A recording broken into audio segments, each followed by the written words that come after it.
Сайн байцгаана уу үзэгчдээ. Дэлхийд дахинд тойм хөтөлбөрийн энэ удаагийн дугаараар бид Оросын холбооны улс бүгд найрамд гарчилсан Солонгос ард улсын хооронд болсон анхны дээд хэмжээний уулзалтыг онцолж байна. За энэ сэдвээр ярилцахаар бид аюулгүй байдал судлалын хүрээлэнгийн захирал Маш Батыг ураад байна.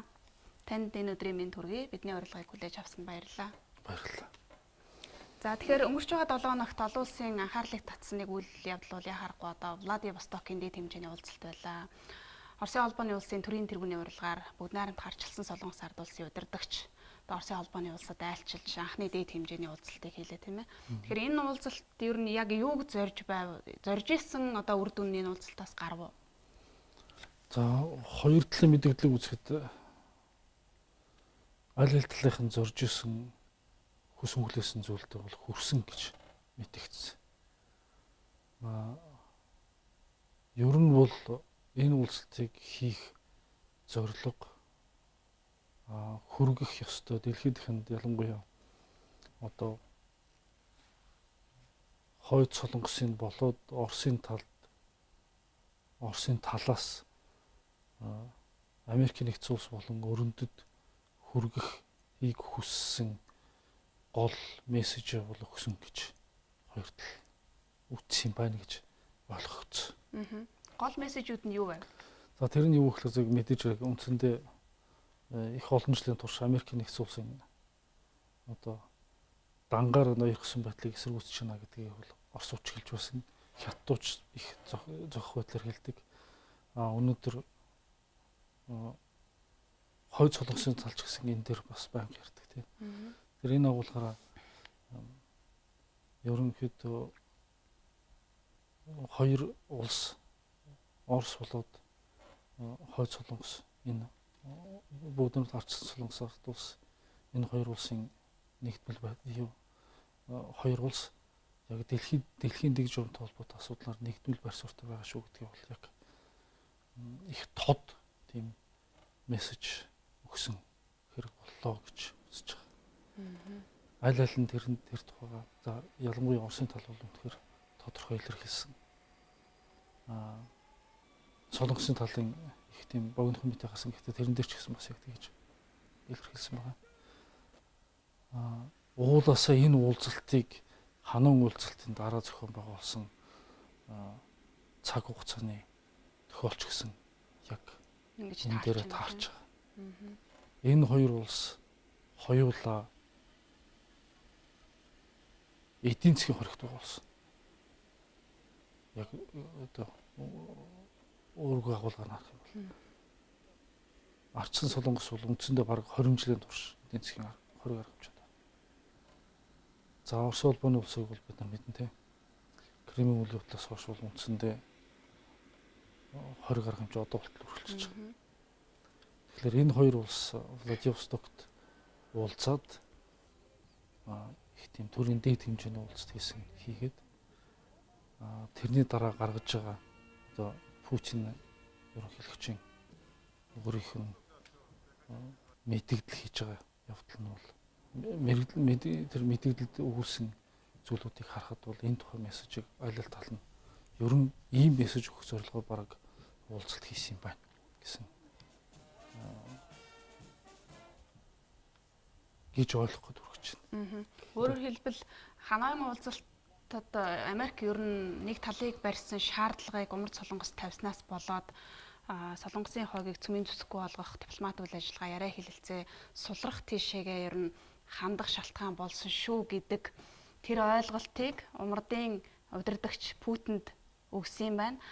Путин бол ер нь цаашдаа Америкийн нэгдсэн улсын талд бол одоо байр сууриа арай зөөллөөд одоо Умар Солонгосын цөмийн зэвсгийн асуудлыг шийдвэрлэх яриа хэлцээ бол цаашаа урагшлана гэдэг ийм байр суурийг илэрхийлэх шиг болсон тийм үү?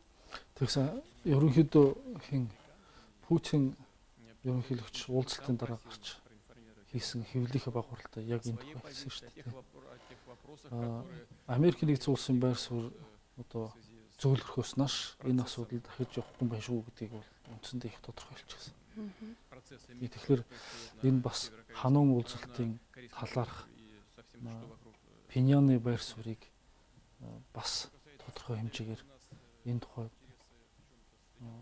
хоёр тал ярилцсан юм шиг. снижению угрозы ядерных конфликтов. За Орос Умар Солонгос хоёр яг энэ одоо цөмийн зэвсгийг үгүй болгох тухай яриа хэлэлцээний асуудал дээр Владивостокоос дуу хоолойгоо нэгтгсэн нь цаашид одоо энэ асуудал дээр өөрчлөлт яаж гарах бол? За энэ асуудлаар бол судлаачид их, ялангуяа ажиглагчид их олон янзын байр суурьтай байна. За зарим талаар юу гэхээр зэрэг ардчилсан солонгос удирдагч Ким Жон Ун их тийм зөв бодлого явуулж байна. Одоо солонгосын хувьднаас бол тийм одоо юу гэхээр нэгдсэн үндэсний байгууллагын аюулгүй зөвлөлийн байнгын 5 гишүүний нэг Америкийн нэгдсэн улстай хилцэлд орсон тийм ээ. За энэ хилцэл зарчмын хувьд бол за ерөнхийдөө солонгосын талын хамгийн ихний байр суурь солонгосууд бол үндсэндээ цөмийн зэвсгээс татгалзахад бол болохгүй зүйл байхгүй. Гэхдээ эдийн засгийн арга хэмжээ жаахан сулдах эсвэл энийг алгуулах хэрэгтэй гэсэн тиймэрхүү асуудлуудыг хүнд тавьсан гэж хануу уулзалтын ярьж тэр иймэрхүү асуудлуудыг ярьсан гэдэг ба шүү дээ. Тэгэхээр энэ байр суурь дээр суурь нь өөрөө төдийлөн ахицгүй боломогц одоо юу гэдэг Америкийн талаас хүлээж авах нь зүйл харагдахгүй бол нэгдсэн үндэсний байгууллагын байнгын аюулгүй зөвлөлийн өөр бусад гишүүдтэй хамтран ажиллах тухайлбал яг одоогийн байдлаар бол үндсэндээ нэг талд нь Орос хятад хоёр нөгөө талд нь бол өрнөд Америк тэргүүтээ өрнөд гэсэн ийм хоёр эсрэгцэн байр суурь явж гин гэж үздэг байгаа шүү дээ. Тэгэхээр хятадтай бол хэд хэд удаа уулзчихсан. Тэгээд нөгөө талдаас Оростой өнөөдөр энэ удаа уулзж байгаа юм бол үндсэндээ Америкийн талд өгч байгаа тийм дохио гэж үзэхээр аюулгүй зөвлөлийн хоёртой нь бид одоо байр суурь нэгдмэл боллоо гэдэг байгаа шүү гэдэг ойлголтоо үндсэндээ харуулж байгаа удаа гэсэн. Ийм байдлаар явж гин тэгэхээр юу гэдэг яг бодлогын хувьд эсвэл алхмын хувьд бол Пиньян одоо нөгөө агуулгын хувьд гэх шүү тийм. Уул нь арга аргачлалын хувьд бол Пиньян их зөв мих хийж байна гэж ухаан нэлээд хэдэн ажиглагчид ялангуяа тэр дотор бүр Америкийн ажиглагчид өөрсдөө хэлсэн байна. Тэр их сонирхолтой санаа. Тийм байна. За үүнээс гадна бас Путин Ким хоёрын одоо дээд хэмжээний уулзалтын хүрээнд яригдсан гол зүйлүүд нь за цөмийн зэвсгийн асуудал бол нэгдүгээрт дараа нь бол хоёр талын эдийн засгийн харилцааг цаашид бас хөгжүүлэх тал дээр нэлээд анхаарсан ийм зүйлүүдийг ярьсан болов уу гэсэн таамаг байна. За нөгөө талаар бас 20 арга хэмжээг сулруулах гэдэг нэг асуудал байна. Энэ тал дээр одоо ямар хоёр талын мэдээлэлүүд гарсан байна? За яг одоогор бол Пиньянаас гаргасан яг тодорхой яг энэ асуудлуудаар детальчлан гаргасан тийм зүйлүүд бол одоогор харагдахгүй. Оросын талын гаргаж байгаа мэдээллүүд дээрээс нь бусад ажиглагчдын мэдээллүүд гаргаж байгаа мэдээллүүдийг харвал за Оросын талын өмнө гаргаж байсан мэдээллүүд нь юу гэдэг вэ гэхээр нэгдүгürt бус нутгийн байдал тэр дотроо цөмийн зэвсгээс ангид байх тухай асуудлыг хэлэлцэн. Хоёрдугаарт нь бол юу юм? Эдийн засгийн хамт ажиллагааны тухай асуудлуудыг хэлэлцэн. 20 гаруй хэмжээний тухай ярилцсанаа гэсэн ийм зүйл байсан. За сүүлд нь гаргаж байгаа мэдээллүүдийг харахад бол за яг үнэхээр гол мессеж нь Америкийн талд өгөх ёстой мессеж байсан учраас Орос одоо Пиньяны тал хоёр тал хоёулаа тэр асуудал дээр ялангуяа тэр цөмийн зэвсэгтэй холбоотойгоор одоо солонгосын одоо байр суурийг одоо солонгосын болоод Оросын байр суурь нэгдвэл байгаа тухай асуудал дээр акцент өгч байгаа болохоос биш яг эдийн засгийн яг ямар асуудлуудаар тодорхой тохиролцоонд хүрч байгаа гэхдээ бол төдийлөн тодорхой зүйлүүд бол яригдахгүй. Гэхдээ хүлээлт бас байсан шүү дээ тийм ээ. Эдийн засгийн тал дээр бас гэрээ хилцэл хийх болов, худалдаа арилжааны асуудлаа ярих болов гэд. Ер нь бол ярилцсан гэдгээ бол хэм Путин хэлсэн. Гэхдээ ийм тохиролцоонд хүрчихлээ гэж бол хэлээг. За ямар ч үс одоогор миний уншсан төвшөнд бол хэлээгүй. За ерөнхийдөө би бол тохиролцчихсон гэж ойлгож байгаа. Хоёр тал бол аль хэдийн өмнө нь тохиролцсон байх тодорхой хэмжээгээр. Зүгээр яг Путиний болоод Оросын талын мэдээлэлээр асуудлууданд юу гэж ярьж байгаа гэхээр нэгдсэн үндэсний байгууллагын одоо 20 гаруй хэмжээтэй холбоотойгоор зарим нэг эдийн засгийн асуудлууд дээр бас тодорхой нэг тийм хүндрэл бэрхшээл үүсэж байгаа гэсэн зүйлүүд тэмдэглэсэн зүйлүүд байна. За энэ одоо анхны дээд хэмжээний уулзалтын өмнө хоёр талаас бас харилцсан нэлээд олон айлчил болсон. Энэ айлчил бол одоо дээд хэмжээний уулзалтаар хамгийн эцсийн тохиролцоог хийх тийм ээ шийдвэрийг гаргах гол бэлтгэлийг хангасан байх гэж ойлгож байна л да. Ер нь альва дээд хэмжээний уулзалтууд айлчлалуудыг бэлтгэхийн өмнө дипломат чугмаар их олон зүйлүүдийг тохирч бэлтгэл ажлууд хийгддэг. Энэ хүрээнд бол үнэхээр Оросын талаас ч Солонгосын талаас ч нэлээд олон айлчлалууд хийгдсэн. Тэр ерөнхийдөө тэр эдийн засгийн тухай асуудлуудыг бол үндсэндээ тэр үүрэндээ бол бүрэн ойлголцоод магадгүй тохиролцож чадсан байх гэж бодож байна.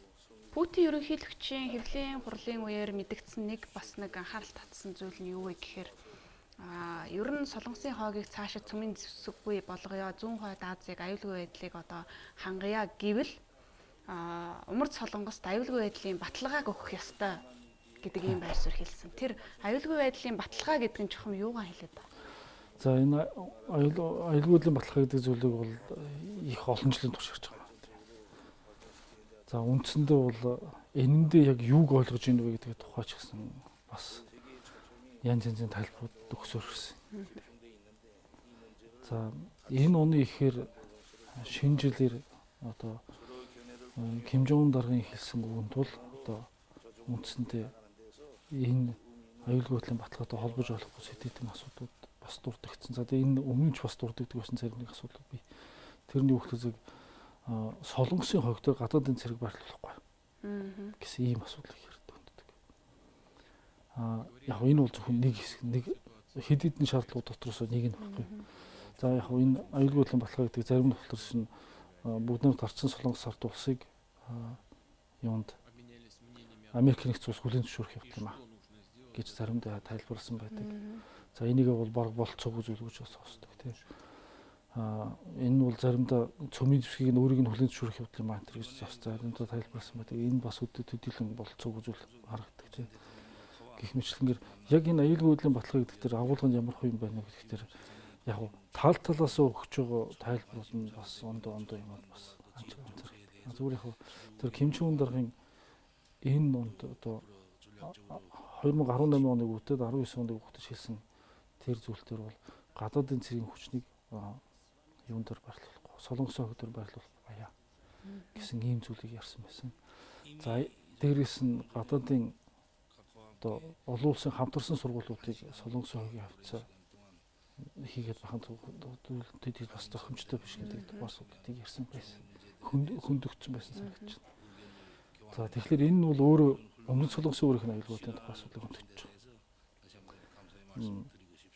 Тэгэхээр энэ бол бас яг ингээд Америкийн талаас дээрээс нь өмнөд Солонгосын талаас яг энэ шаардлагуудыг биелүүлэх бол их хүндрэлтэй. Төвөгтэй юм тийм ээ. Аюулгүй байдлын баталгааг гаргах дээрээ тулах юм бол их олон асуудал хөндөгдөх. Их олон асуудал хөндөгдөн. Их олон талын ашиг сонирхолтой хөндөгдөн. За, Владивостокийн дээд хэмжээний уулзалтын суурин дээр ярихад ер нь Орос, Умард Солонгос гэдэг энэ хоёр улс харилцааны хувьд ямар түүхтэй юм тийм ээ? Өмнө нь хэд хэдэн удаа дээд хэмжээний уулзалт болж ирсэн. Сая явж байгаа мэдээгээр бол 2011 оноос хойш 8 жил завсарласны дараа анхны дээд уулзалт болж байна гэж ийм мэдээлэл явж байна л да. За ер нь бол Орос Солонгосын харилцааг тайлбарлах дээрээс нь түүхийн тухай ярих юм бол их эртнээс ярьж эхэлнэ.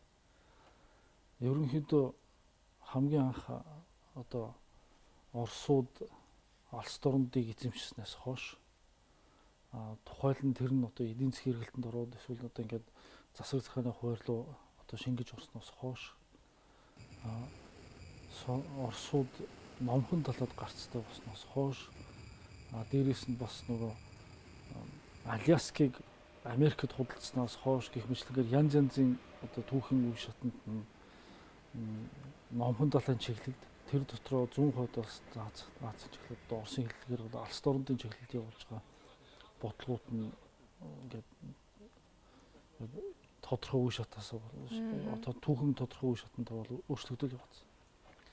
За яг бодиттой асуудлууд юу одоо бодиттой түүхэн тэмдэглэхдээ яг Солонгосын хойгтой холбогдож байсан үндсэн ашиг сонирхлууд юу гэхээр зэрэг алс дорндуудыг Оросын дийлэх бомтод хөлдөд өвөлдөө. Өвөл ашиглах боломжгүй байхгүй. Тэгэхээр Оросын одоо түүхэн ашиг сонирхол нь юу гэсэн бэ гэхээр зэрэг номхон талаад хөлддөггүй бомт болох асуудал айгүй чухлаар тавигддаг байсан. Тэгээ энэ агуулгаараа юу гэхээр Манжуур Солонгосын хойгийг тэр чигтэн сонирхдаг байсан. За энэ бол одоо би 19-р зууны сүүл үеийн тухай ярьж байна шүү дээ. Энэ нь бол Японы одоо Япон гэдэг эзэнт гүрэн бүрэлдэн бий болж байгаа яг тэр моменттой бол давхцдаг. Ингээд үндсэндээ бол 100 хойд газад сонирхлын одоо их гүрнүүдийн сонирхлын зөрчил бол үндсэндээ 2-р зууны ихэнх үед бол 2-р зууны ихэнх үед бол үндсэндээ Орос, Японы сонирхлоор хэм одоо юу гэдэг тодорхойлогдсон. Энэ бол сая өөрөө хэлээ Орос, Японы танд хүргэсэн. За энэний дараа Манчин өрний задрал болсон гэх мэтлэнгээр одоо бүх үйл явцууд ингээ харах юм бол үндсэндээ дэлхийн 2-р дайны дараа ч гэсэн дэлхийн 2-р дайнд ч гэсэн Оросууд бол үндсэндээ Солонгосын хойгийг чөлөөлөх зорилготой Орос тийм. За энэ дээр бас Америкийн нэгдсэн улсын шинэ ашиг сонирхолтууд тулгарсан. Иймэрхүү зүйлүүд бол бий. Тэгэхээр Оросын ашиг сонирхол бол Солонгосын хойгт бол ямагт байсан. Ерөнхийдөө хүчтэй байж ирсэн. Ямагт хүчтэй байж ирсэн. Энэ ашиг сонирхлоос бол Оросууд буцаж байсан түүх бол ер нь бол байхгүй. Зүгээр бүгд найрамд гарчсан Солонгос ард улс байгуулагдсан явдал нь өөрөө зөвлөлтөд улсын гадаад бодлоготой салшгүй холбоотой. Үүний дотор Солонгосын дан өөрөө салшгүй холбоотой. Энэ бүх үйл явцууд бол үнэхээр яг ингээд детальчлан ярих бол их урт түүх болно тийм. За одоо энэ юуны тухай асуудал үүсээд байна шүү дээ. Төрийн цөмийн зэвсгийн тухай асуудал тийм. Анхны цөмийн одоо судалгаа туршилтууд асуудлуудыг бас л зөвлөлтүүд улсын туршилтаагаар өөрөө багш нь зөвлөлт гэж ярьдаг юм л шүү дээ тийм ээ. Номердыг цөмийн зэвсэгтэй болоход зөвлөлтийн мэрэгчлэлтнүүд, технологи, лаборатори нь орж ирж байсан. Зөвлөлтийнх байсан гэхээр үндсэндээ 60-аад оны сүүл хөвс эхлээд зөвлөлтийнх орж ирж байсан. Яг одоо зөвгч буужиг хийгээд байгаа үндсэн одоо пуужингийнх нь үндсэн загварууд нь бол үндсэндээ тухайн үеийн зөвлөлтийн баллистик пуужингуудын загвар дээр суурилсан байдаг гэх мэтлэнгээр. Ер нь бол энэ хоёр улсын хоорондоо геополитикийн хувьд их тийм нягт харилцаатай байсаар ирсэн ийм улсууд. Яг сүүлийн 10 жилийн турш ялангуяа Солонгос яг зөвлөлтүүд улс задраад шинэ одоо Орос улс эмхлэгтэн байгуулагдаад өөрөө хүч чадлаа одоо тэнхээ суугаад ингээд 100% Азийн гадаад бодлогыг тодорхойлоод ингээд явж чадлаа бол бас нэлээд бас цаг хугацаа авсан тийм. Иймэрхүү зүйлүүд ажиглагддаг. Яг энэ үед нь бол Солонгос одоо арчсан Солонгос улс бол нөгөө цөмийн зэвсэгтэй болох туршилтуудыг бос туршилтуудаа хийсэн. Дээрээс нь энэ үед нөгөө нэг байгалийн болоод нийгмийн гамшигуд нэлээд тохиолдсон тийм. Их өсгөлэн болсон гэх мэтлэнгээр ухаандоо Солонгос улс өөрөө ганцаарч байсан энэ яг энэ хүнд үеүүд нь бол аль альт нь хүндрэлтэй байсан тохиолдод бий. Магадгүй тэрнээс болоод яг албан ёсны харилцаанууд бол яг албан ёсны харилцаанууд бол зэрэгцэж явж ирсэн. Зүгээр яг тийм бодиттой тийм ээ одоо зүйлүүд бол харьцангуй бага хийчихсэн байна. Гэхдээ ер нь л одоо Солонгос 20 жилийн туршид одоо эдийн засгийн хориг арга хэмжээнд байхад яг ухаандаа жишээлбэл сая ярьжсэн нөгөө төмөр замаар холбоод бүгдэн одоо далан бомбных нь бүтэн тавцан ингээд одоо ашиглалтанд оруулаад тийм ингээд ашиглахад яг бэлэн байлгацсан ийм дөрвтэй бодиттой зүйлийг Оросууд хийсэн. Нэмэрхүү зүйлүүд бол бодиттой зүйлүүд бол бий. Тэгэхээр ер нь энэ хоёр улсын харилцаа бол их тийм өрмөц болсон, ажиглахад болсон. Их урт удаан жилийн түүхтэй юм л зүйлүүд. Сүүлийн нэг 20 гаруй жил харилцаа нь бас дундаа жаахан эдрэттэй зүйлүүд гарч ирсэн гэж тэмдэглэсэн байна л дээ. Тухайлбал Умард Солонгосыг цөмийн зэвсэгтэй болоход бол Оросын хувьд бол жаахан дургүй байдлаа илэрхийлсэн. Энэ нь нэгдсэн үндэсний байгууллагын одоо аюулгүй зөвлөл дээр хориг батлах асуудал дээр эхлээд бол Оросын холбооны улс эсрэг байснаа сүүлдээ нөгөө тогтоолуудыг батлахад дэмжсэн одоо санал өгөөд энийгээ эргээд Пинянаас бас жаахан гомдонгүй, гоморхонгүй байдлаар илэрхийлсэн гээд энэ үед бол бас жаахан харилцаа нь жаахан хөндөрсөн юм шиг байгаа. Сүүлийн үед бол нэлээд ойртож гэнэ гэж ажиглагдаж байна тийм. Яг нь ер нь бол сайн нөгөө хэлсэн Орос улбооны улс одоо зөвлөлтүүд улс задарсны дараа үндсэндээ бид нар сүмөр мэдэн шүү дээ. Оросууд ямар хүнд үеийг туулсан, яаж цэгцэрч эхэлсэн, тий яаж цэгцэрч ирсэн сүүлийн 20 жил за 90 оны тэр нөгөө 90 оны тэр нэг хүнд үеүүдийг яаж туулсан, дараа нь одоо Путиний засгийн газрын үед хэрхэн цэгцэрсэн гэх мэтлэгээр бид нар зөвхөн өөрөөр хараал байж. Би бол энийг зүгээр яг нэг тийм Оросын буруугаас болоод эсвэл Хойд Солонгосын өөрийнх нь буруугаас болоод ийм болсон гэж хэлмээр байна. Энэ бол яг л манайд ч гэсэн ажиглагдчихсан л манай хоёрын харилцаанд ч гэсэн ажиглагдчихсан яг л тийм дүү. Цаг үеийн шалгуур юм тийм ээ.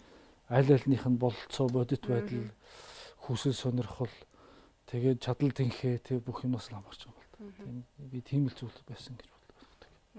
За сүүлийн үед Умар Солонгосын удирдагчид явуулж байгаа гадаад бодлого чиглэлд явуулж байгаа дипломат үйл ажиллагааг олон улс хараад ажиглаж дүгнээд ер нь бол Умар Солонгос бүгд найрамд Хятад улсын загвар юм уу?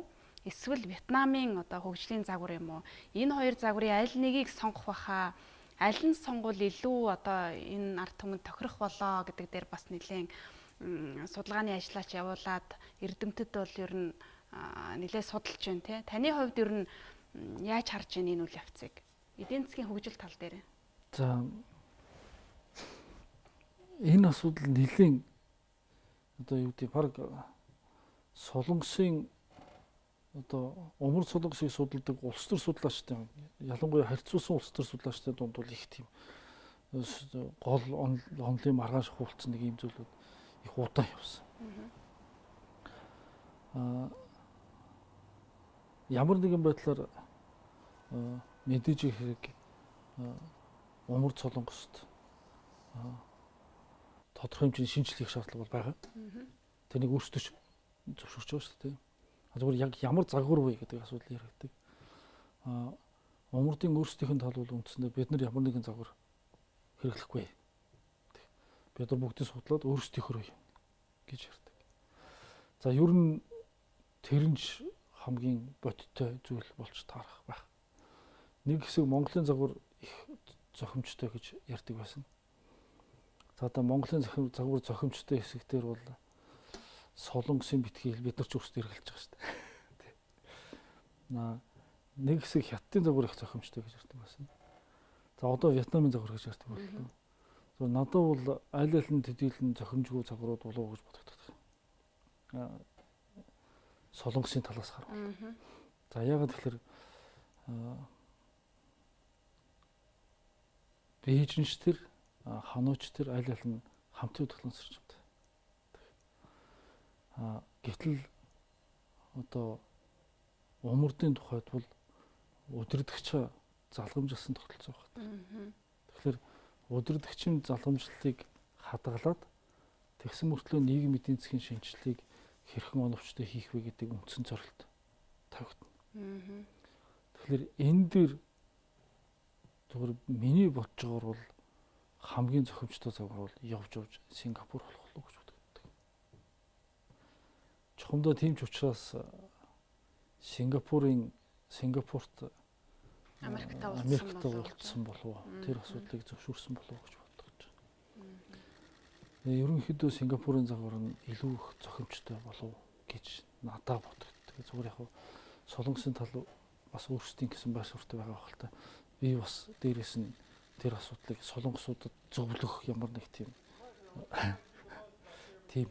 одоо capacity гэдэг чинь энийг одоо юу гэж хэлмээр юм бэ? Би бас нэг тийм гоё илэрхийлж байна. Судлаач хүнийхээ л байр суурийг илэрхийлж байна. Миний одоо бодлоор бол тийм Сингапурын загвар нь илүү зохимжтой байх гэж боддог. Энийг ч гэсэн үндсэндээ Солонгосын тал бас хардаг болов гэж боддог. Ер нь тэд нэр их судалгаа сайтай хүмүүс шүү дээ. Владивостокийн уулзалтын дараа одоо Солонгосын хойгийн цөмийн зүсэггүй болгох энэ одоо үйл явц яаж өөрчлөгдөх бол Путиний хувьд бол энэ уулзалтын талаар Хятад Америкийн удирдлагатай нин угуу ярилцсанаа бид юу ярьснаа бол одоо товч байдлаар илэрхийлнэ гэд өөрөө нээлттэй хандна гэд хэлсэн байна лээ тийм ээ. Яг энэ өөрөө яаж нөлөөлөх вэ гэдгийг бол одоогор таамаглах жоох хэцүү байна. Яг бас ялангуяа барууны судлаачид янз янзын сонирхолтой санаанууд бичил байна. Зүгээр ямар ч байсан за яг нөгөө Америкийн өөрсдийн зарим судлаачдын хэлж байгаа болохоор сая Трампын алдаанаас болоод ийм зүйл одоо болчлоо гэсэн зүйлүүд бас нэлээд шүүмжлэлтэй бичиж байгаа зүйлүүд байна. Өөрөөр хэлбэл ханууд Трамп ямар нэгэн байдлаар тийм зохисгүй авирсан явдал нь өөрөө одоо Орос Хятад умар Солонгос гурвыг ойртоход хүрчлээ гэсэн ийм зүйлүүд яриад байгаа. За мэдээж тэрнийг одоо Путин ерөнхийлөгч Хятад болоод Америкийн удирдлагуудад тухайлан Америкийн удирдлагад бол Америкийн удирдлагад бол их бахархалтайгаар мэдгэтгэл баг л да. Яг зөвхөн судлаач хүн ярьж штэ. Тэгэхээр яг зөвхөн энэ асуудал нь өөрөө яг Америкийн талыг шахалтанд оруулж чадах уугүй гэдэг бол бас өөр асуудал. Энэ бас их олон зүйлээс шалтгаална. За наад захын жишээл бол одоо Америк нэгдсэн улсын дотоод улс төрийн батлан шалтгаална. Дараажаа сонгуул болж байгаа. Тэгэхээр Трамп дахин сонгогдох чиглэлээр мэдээж эргүүл ажиллагаа явуулж байгаа. Өрсөлдөгч намууд нь бас бий. Трамп ямар нэгэн байдлаар хэрвээ ханууд буулт хийсэн бол энэ өөрийнх нь дотоодын улс төрийн уур амьсгалд тодорхой хэмжээгээр нөлөөлөх байсан. Тэр бол боломжтой тийм. Хийгээгүй байснараа Трамп өөрийнхөө нэр хүндийг сонгогчдынхаа дунд хэрэг бэхжүүлж чадсан бэ гэдэг бол бас дараагийн асуудал тийм. Тэр явдал нь өнөөдөр одоо Солонгосын тал, умар Солонгосын тал, Оросын тал хоёр улсын удирдагчид Владивостокт уулзаад гаргаж байгаа энэ мэдээллүүд нь өөрөө эргээд Америкийн дотоодын улс төрийн амьдралд яг хэрхэн одоо ойлгогдож ямар нөлөө үзүүлэх вэ гэдг нь бол бас л эргэж харуулжтай бодвчтай ийм асуудлууд. Эннээсээ болоод дахиад Америкийн гадаад бодлого яаж тодорхойлогдох вэ гэдэг бас их сонирхолтой асуудал. За ямар ч тач байсан миний бодсоор бол Америк болоод хойд Солонгосын одоо уулзалтууд тасрахгүй. Шууд тасарна гэж бол би бодохгүй байна. Цааш үргэлжлэн бол маш тодорхой. За ерөнхийдөө ханун уулзалт болох нь тодорхой болоод өөрчлөсөн бэлтгэл ажлууд хийгдэж байх үеэс 3 дахь уулзалтаа хаана хийх вэ гэдэг тухайн асуудлууд бас тийм тавар уралдаант тавар маягийн зүйлүүд бас судлаачдын болоод ажиглагчдын дунд зөндөө гарч ирсэн. Тэгэхээр ерөнхийдөө бол одоо ч гэсэн 3 дахь уулзалт тэнд болж магадгүй гэсэн зүйлүүд ажиглаж байгаа. За ер нь зарчмын хувьд бол яг хаана болох вэ? Хизээ болох вэ гэдэг асуудал нь өөрөө нээлттэй байгаа болохоос дахиж уулзна гэдэг дээр бол дийлэнх одоо ажиглагчид бол бүгд санал нэгтэй л багтдаг. Ер нь одоо энэ хоёр дахиж уулзахаас өнгөрсөн тийм таамаглал, тийм дүгнэлт одоогийн байдлаар би уншаагүй. За бидний урилгыг хүлээн авч маш сонирхолтой яриа өрнүүлсэн зочин танд баярлалаа. За баярлалаа. Үзэгчдээ дэлхийд дахинд хөтөлбөр энэ удаагийн дугаараараа Оросын холбооны суулан бүгд найрамд гарчилсан Солонгос ард улсын эрх баригчдын дунд болсон дээд хэмжээний уулзалттай холбоотой сэдвийг онцоллоо. Энэ сэдвээр бид аюулгүй байдал судлалын хүрээлэнгийн захирал маш баттай ярилцлаа. Бидний хөтөлбөрийг сонгож үзсэн үзэгчид та бүхэндээ баярлалаа.